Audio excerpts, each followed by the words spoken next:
Leur film sort demain. Vincent Lano et la comédienne Astrid Vetnal sont mes invités. Le film s'appelle Au nom du Fils. Et pour on peut le dire, c'est un film qui crée la polémique. Vincent Lano, vous n'y allez pas par quatre chemins pour traiter du scandale des prêtres pédophiles à votre manière. Hein. Oui, bon, voilà, on l'a fait, on a essayé de le faire avec humour.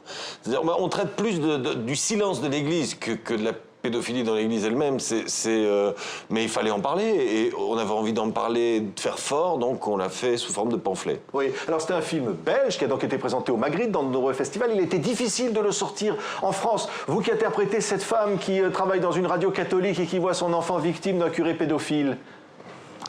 Oui, je pense qu'il a été un petit peu plus difficile à sortir en France, mais il sort demain dans plein de cinémas, donc on est très contents. Oui, ben regardez, l'ambiance, c'est la bande-annonce. Alors, je vous présente Albert. Enchanté. Et notre grand garçon, Jean-Charles. Voilà, comme ça, je suis très content d'être là. Good, on se réjouissait. Bonjour à tous et à toutes et bienvenue pour un peu moins de 2 heures de dialogue. Je t'avoue que pour rien au monde, je manquerai une seule de tes émissions. Merci Florence, ça me fait très plaisir. Prout, 10 points. Enfin, Albert. Nous avons Julien au téléphone. Bonjour. Je voudrais dire quelque chose à ma mère, mais je n'ose pas. Je pense que je suis amoureux d'un autre homme.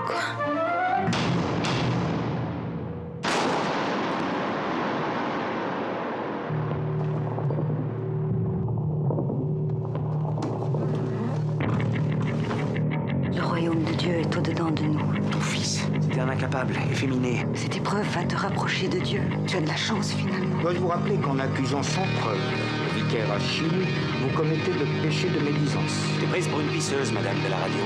Je me suis trompé. J'ai ici une liste d'accusations calomnieuses. Elisabeth, vous voulez venir boire le thé? Vincent Lano, donc, pour ce film. Alors, évidemment, ça va se transformer pratiquement en Pulp Fiction. C'est délirant. C'est plus près de chez vous à la sauce d'aujourd'hui, quoi. Oui, c'est un peu C'est arrivé près de chez vous, quoique C'est arrivé près de chez vous est un faux documentaire. Ici, on est vraiment dans de la pure fiction. Mais c'est sûr que le ton reste un ton peut-être trop belge pour certains catholiques français. C'est-à-dire, vous avez eu des intégristes qui sont pas contents, votre affiche a été censurée. Bah, les intégristes, par définition, ne sont pas contents. Mais en effet, ils sont arrivés à faire pression, et à faire une pression étrange, qui font que même en plus, que le film avec lequel on a quand même énormément voyagé, on a partout dans le monde, qui a reçu des prix, etc. Et on a même des gens qui aujourd'hui, alors qu'on sait que c'est le fond qui les ennuie, attaquent la forme. C'est-à-dire que ça devient un film pas bien, alors qu'on sait que le film est drôle. On a vu des salles entières rire, on a vu des salles réagir, on a eu énormément de débats. C'était difficile à accepter un rôle comme celui-là, de traiter d'un sujet comme celui-là? Non, non, tout d'abord parce que je connaissais Vincent, donc déjà j'aime son cinéma et je savais qu'il allait utiliser ce ton pamphlétaire et comédie noire pour parler de ce sujet qui c'est vrai, hein, super dur.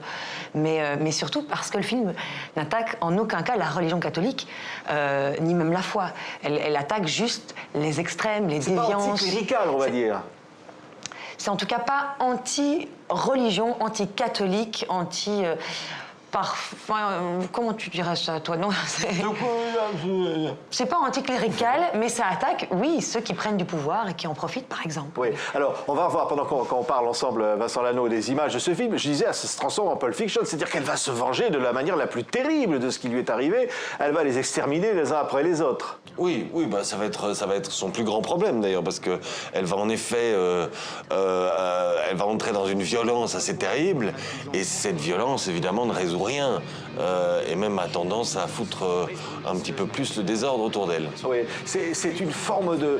Allez, vous vous êtes fait plaisir en faisant ça, vous allez dire, voilà, quand même, ce qui a été fait à ses enfants, on avait vraiment envie de montrer dans un film que c'est horrible, Non, on avait envie de se faire plaisir, on avait surtout envie de faire plaisir en abordant un sujet grave.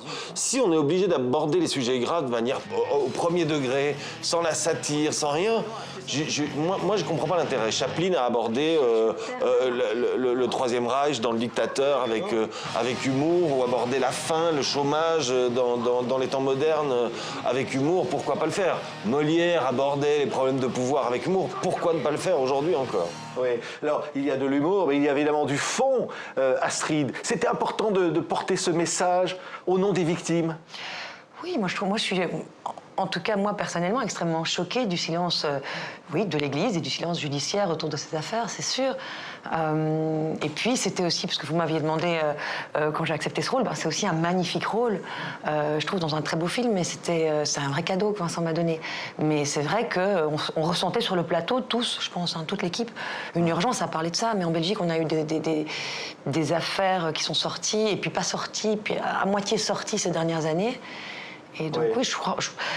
Tant qu'on devra en parler, c'est toujours bien de parler des choses qui n'arrivent pas à... Des familles de victimes sont venues vous voir, Vincent Lano, pour parler du film? Oui, des associations, des victimes qui aiment beaucoup, elles, la manière dont a été construit le film. C'est-à-dire que pour elles, c'est le film qu'il fallait faire. Un film qui ne traite pas la victime comme une victime dramatique qui s'étale complètement. On vit un peu cette catharsis, ce désir de vengeance. Et le cinéma permet ça aussi, tout en montrant bien que c'est pas une solution. Mais vous savez, même... Pas que les victimes, même cet ancien pape Benoît XVI, qui a eu la chance de voir le film juste quand on l'avait fini, on lui avait envoyé, eh bien ça l'a décidé à arrêter. Ah, vous croyez qu'il a vu le film? Non, mais c'est à mon avis à cause de ça qu'il a arrêté, qu'il a laissé la place à François qui essaie de faire mieux. Oui, oui. Non, mais là, elle parlait du silence de l'Église. Aujourd'hui, l'Église reconnaît ce qui s'est passé, elle le regrette. Il est temps, oui. Oui, pour être plus sérieux, il est grand temps qu'elle le regrette et surtout il est grand temps qu'elle en parle. Il est temps qu'elle parle aux victimes et quand je dis qu'elle parle, qu'elle les dédommage et qu'elle mette en place un système pour que ça n'arrive plus jamais. Oui, il y a eu plus de mal à sortir le film en France qu'en Belgique. On voit par exemple l'affiche belge a été censurée en France par certains distributeurs. Oui. C'était plus difficile en France? Oui. Alors, je ne sais pas pourquoi. Est-ce que c'est à cause de ces manifs contre tous, là, pour tous? On ne sait pas très bien si c'est pour tous ou contre tous. Mais en tout cas, les gens ont peur quand même. C'est toujours étonnant comme les extrêmes, quand elles se rassemblent et quand elles arrivent à faire des grands mouvements comme ça, finissent par faire peur à tout le monde. Oui. Vous avez peur que d'ailleurs le film soit perturbé? J'espère que non. Non, j'espère qu'ils vont pas aller jusque-là. Oui. Un dernier mot, Astrid Wetnal, c'était un rôle fort, ce rôle de mère, pour vous? Oui, bien sûr. Bien sûr, on apprend à travers tous les rôles, mais celui-là, oui, évidemment, elle se pose à travers tout son parcours, les questions existentielles qu'on peut se poser, nous, chacun, dans notre vie. Donc oui, c'était très intéressant, très fort et marquant, bien sûr. Mais c'est pas notre dernier film ensemble. Ah ben, j'espère bien. En tous les cas, c'est une comédie noire jubilatoire et un peu déjantée à la manière de Près de chez vous. Merci en tous les cas d'avoir été nos invités, Vincent Lano et Astrid Wetnal, pour ce film Au nom du Fils qui sort demain en France. Merci beaucoup.